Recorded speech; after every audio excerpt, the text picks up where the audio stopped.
My name is Jacob Soboroff. I am the correspondent for AMC News on the AMC network, home of Mad Men and Breaking Bad and The Walking Dead. And I also hosted last year a show called School Pride on NBC. It was a school makeover show, just like Extreme Makeover.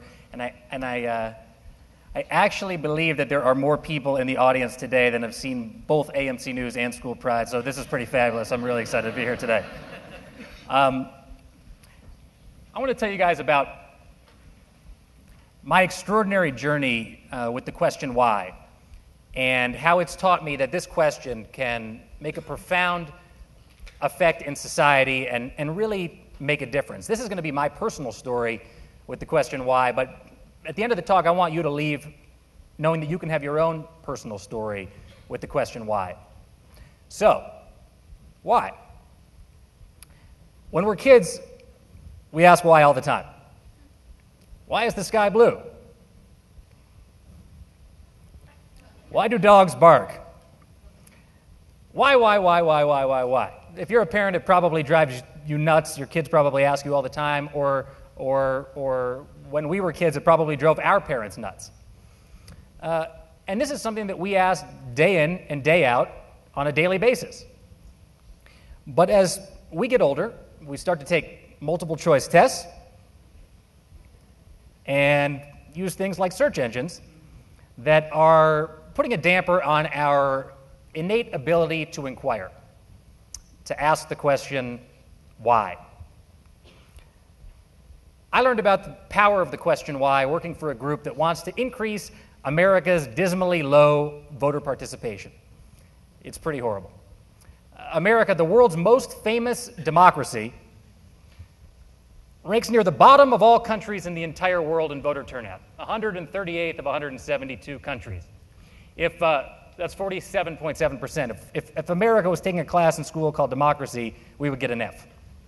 This is the world's most famous democracy. So in 2005, Ambassador Andrew Young, congressional scholar Norm Ornstein, and the chairman of the Drum Major Institute in New York City, Bill Wachtell, got together in honor of the 40th anniversary of the Voting Rights Act of 1965. They wanted to honor the work that Dr. Martin Luther King did when he fought and won the right for every American, regardless of race, to cast a ballot.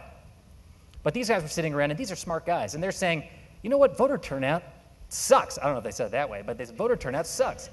We're going to throw a party. Instead, they decided to ask a simple and straightforward question with the idea that they wanted to start a dialogue about fixing America's broken voting system and raising America's voter participation. And that question was, why Tuesday? Why do we vote on Tuesday? Nobody knows, right? It's not in the Constitution. The reason we vote on Tuesday is because in 1845, when Americans traveled by horse and buggy, that's me on the horse and buggy, it took a day or longer to get to the county seat to vote, a day to get back. Wednesday was market day, and you couldn't travel on days of religious observance. So Tuesday it was. I do not often, I know I do in the video, but I do not often travel by horse and buggy any longer, and I would imagine that you guys don't either. So this resonated with me. These guys at Why Tuesday were asking college kids, anybody that would do it, to drive across the United States of America and ask elected officials with a video camera in their hand, and these are our nation's most powerful leaders, if they knew why we vote on Tuesday. So I did it. I'm here today in Charleston, South Carolina. Noblesville, Indiana. We're here in Columbus, Ohio. Do you happen to know why we do vote on Tuesday? No, I don't. Do you happen to know why it is that we vote on Tuesdays? Here at this school, that everybody. So do you know why we vote on Tuesday? No. What is the reason that we vote on Tuesday? To be truthful, I'm not sure why they try. Okay, thanks very much. So that was John Kerry, Dick Lugar, Dianne Feinstein, and Darrell Issa, all members of the United States Congress, and none of them knew the answer, why do we vote on Tuesday? So we started to get some attention. The late David Broder in the Washington Post wrote an article about us. Why do we vote on Tuesdays? But nothing changed, and this was 2005, 2006. So in 2008, there was a pretty exciting presidential election happening. So I figured, why the hell not? I went back out on the trail and I talked to our presidential candidates about what they would do to increase voter participation. Take a look. to us about your election reform plan you're putting forward? Well, a couple things. Number one, I think we have to make it easier to vote. And I'm assuming that Why Tuesday is in favor of, for example, having it on weekends so that more people can vote. I think it's too bad that we have such lower voter turnout, and I'd be glad to do anything to stimulate increased participation. And I didn't just have to run and track down Barack Obama and John McCain. People actually started to notice.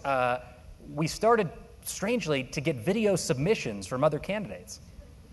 You made a good point about whether or not the elections ought to be held on a Tuesday or maybe move them to Saturday or some other day. I'm certainly open to that. You know, we shouldn't be holding our elections on a work day when so many people can't get to the polls because they do have to be at work. So now we're getting excited. And then the coolest thing of all happened. I was at a presidential debate looking for the last remaining presidential candidates that I hadn't had a chance to talk to and ask, do you know why we vote on Tuesday too?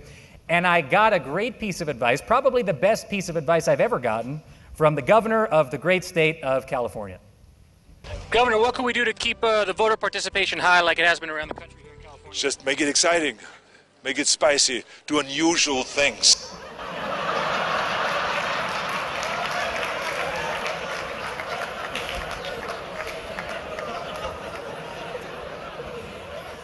Make it spicy. Do unusual things.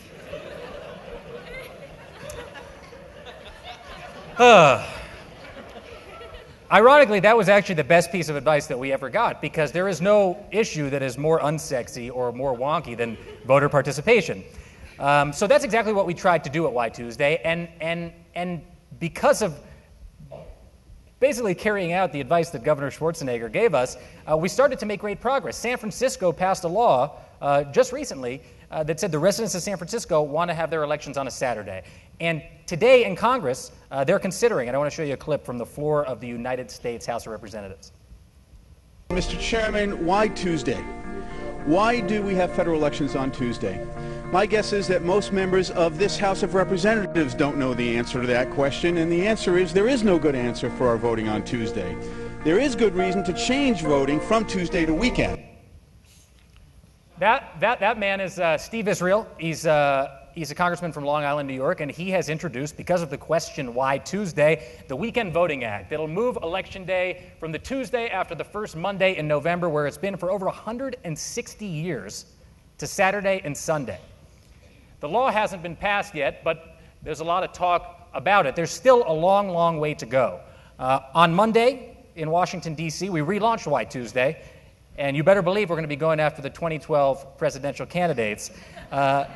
This thing that started as me, a bum out of college, driving across the country with my buddy, now has people from the Pew Charitable Trust, the Brennan Center for Justice at NYU, that's Meghan McCain, the daughter of the man that I chased down not 4 years ago, coming to our side, and our two co-founders. We just relaunched whytuesday.org. We hope that you all will join us in this movement to make voting in America as accessible and convenient and reliable as possible. But more importantly, I hope that you all will use the question why in your own way. Whether you care about guns, gangs, education, immigration, the power of the question why is truly extraordinary. I've seen it with my own eyes, and I only hope that we keep using it more and more. Thank you very much.